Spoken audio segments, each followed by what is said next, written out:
దేశం కోసం కుటుంబాన్ని వదిలి జమ్మూ కాశ్మీర్లో రక్షణగా ఉంటే సొంత ఊరిలో కొనుగోలు చేసిన భూముల్ని కొందరు కబ్జా చేశారని సిఆర్పీఎఫ్ జవాన్ చెన్నారెడ్డి కలెక్టర్కు ఫిర్యాదు చేశారు.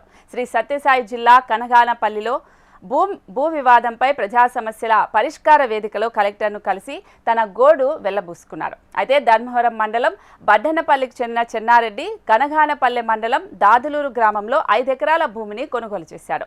ఆ భూమిని కొందరు అక్రమంగా కాజేయడానికి పన్నాగాలు చేస్తున్నారని తెలుసుకున్నారు. విషయం తెలుసుకున్న జవాన్ స్థానిక తహసీల్దార్ పోలీసు అధికారులకు 30 సార్లు వినతి పత్రం సమర్పించినా పరిష్కారం కాలేదని జవాన్ చెన్నారెడ్డి ఆవేదన వ్యక్తం చేశారు. కలెక్టర్ చొరవ తీసుకుని భూ వివాదాన్ని పరిష్కరించాలని జవాన్ చెన్నారెడ్డి డిమాండ్ చేశారు. కబ్జా చేసి కనీసం 3-4 సంవత్సరాలు అయింది సార్. 3-4 సంవత్సరాలు అయితే అసలు భూమిలో పొయ్యకెళ్ళింది. మాకు ఇలా జరుగుతుందంటే చాలా అన్యాయం సార్. మా ప్రాణాలు సైతం మేము లెక్క చేయకుండా మీ దేశం కోసం జమ్మూ కాశ్మీర్లో ఇప్పుడు ఏం జరుగుతుందో తెలియని పరిస్థితుల్లో మేము ఉంటాం సార్. మాకు దయచేసి సార్ మాకు న్యాయం చేయండి సార్.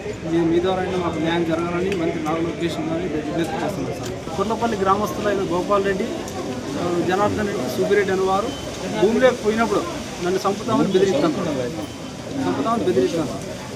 ఈ సమస్య గురించి పోలీసు అధికారులకు నేను విజ్ఞప్తి చేసినా కూడా ఎటువంటి పరిష్కారం చూపడం లేదు.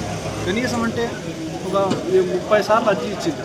30 సార్లు అర్జీ ఇచ్చినప్పటికీ ఎటువంటి పరిష్కారం చూపట్లేదు. నేను నా డ్యూటీలో మానసిక ఒత్తిడికి గురవుతున్నాను సార్. నాకు తొందరగా నాకు భూమి సమస్య పరిష్కరించాలని కోరుతూ మంత్రి నారా లోకేష్ గారిని విజ్ఞప్తి చేస్తున్నాను సార్.